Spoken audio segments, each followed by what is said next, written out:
This is such a publicised case, but it's still unsolved. This is the case of Andrew Gosden, and on September the 14th, 2007, Andrew was a quiet and smart 14-year-old boy who bought a one-way ticket to London and never returned. No one knew who had compelled this person to do this, and it's highly out of character for him to skip school or leave home without an explanation. And while they did have a family in London, Andrew didn't come to see any of them that day or any point following his disappearance. He bought his PSP, which was highly popular in the 2000s, but he didn't take the charger, and he also left most of his belongings behind, including his passport and money he'd received for his birthday, which led investigators and his family to think, did he intend to return? And this does remain unsolved. So he was one of two children, and he was born on July the 10th, 1993 in Doncaster in England to parents Kevin and Glenys, and they worked as speech therapists, and they resided in Balby, a suburb of Doncaster, and they were both devout Christians, but they chose not to have either of these children baptised because they wanted to leave the decision up to them when they were old enough to make it. And Andrew was highly intelligent. He was definitely an introvert. He was caring and thoughtful, and he excelled in his courses. And he was in the Young, Gifted and Talented program.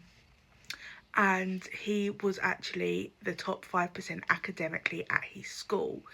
And despite of this, he did have a neutral attitude towards school. Felt that it didn't challenge him enough. But despite this, he had a perfect attendance, and he was bringing home straight A's, and he was a deep thinker, and he didn't take decisions spare of the moment.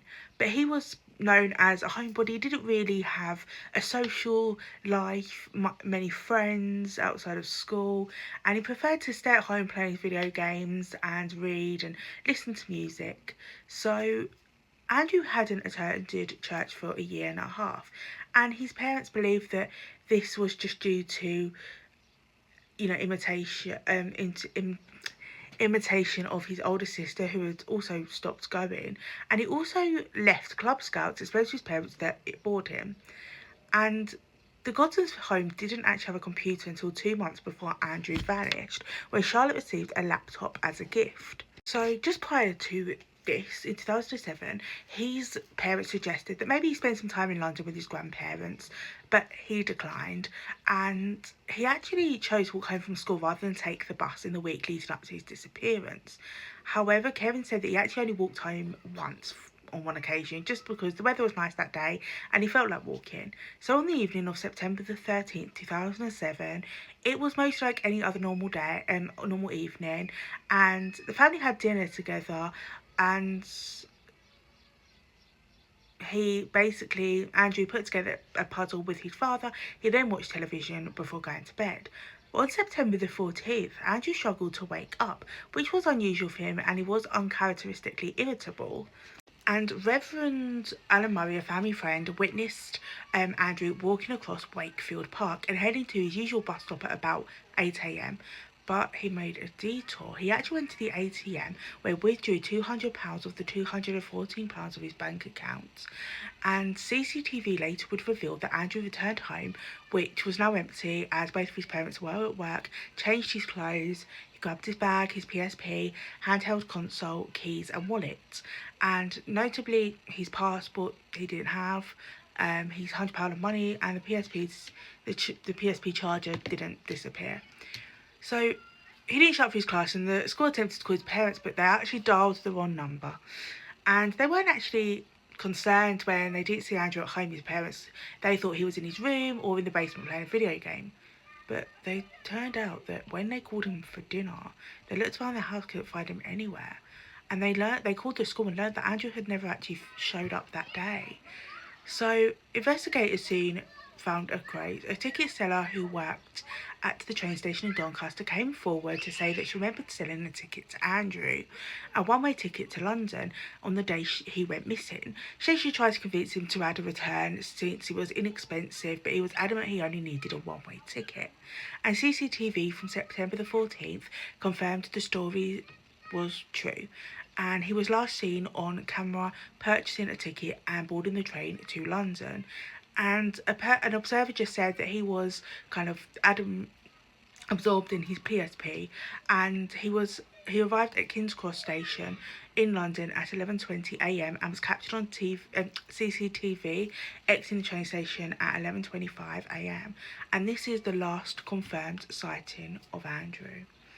And the family struggled to understand, what made him skip school and go to London himself. And he was very close to his older sister, and even she was like, he didn't tell me anything.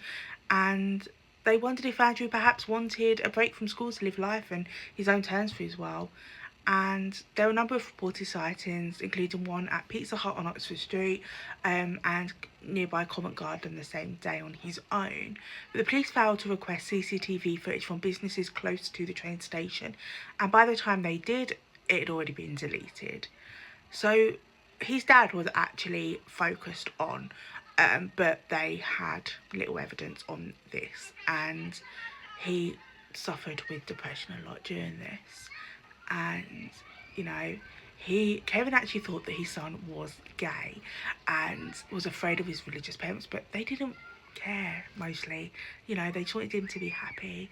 And there was over 100 sightings of Andrew surfaced in the first year, with 50 of them in London, and 11 sightings came from Brighton, approximately 45 miles south of London, and none of these could be verified.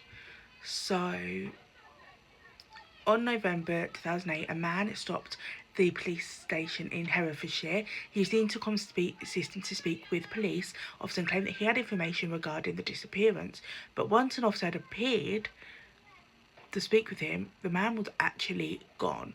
But law enforcement and his parents pleaded him to come back, assuring him that he could remain anonymous. And in June 2018, someone reached out to the Gosden family and reported an online conversation they felt may be relevant to Andrew's disappearance. And according to this individual, man named Andy Rue, a nickname that actually they called Andrew, said that their boyfriend had left them and they needed £200 to pay their rent. And when someone offered to send him money, Andy explained that he didn't have a bank account because he had left home at 14. They investigated this lead as well, but they still couldn't identify the person. It's so weird that there were so many sightings of him, but still this case is it is one of the biggest cases, and it is still unsolved. He left his money, his PSP charger, initiating that he was actually going to come home. There was a concert on at London because he loved metal music. There was one that he ran away, random foul play. But they did actually arrest two men aged 39 and 46 on suspicion of kidnapping, but there was no evidence on this, and we literally have no other evidence or traces to find this man now.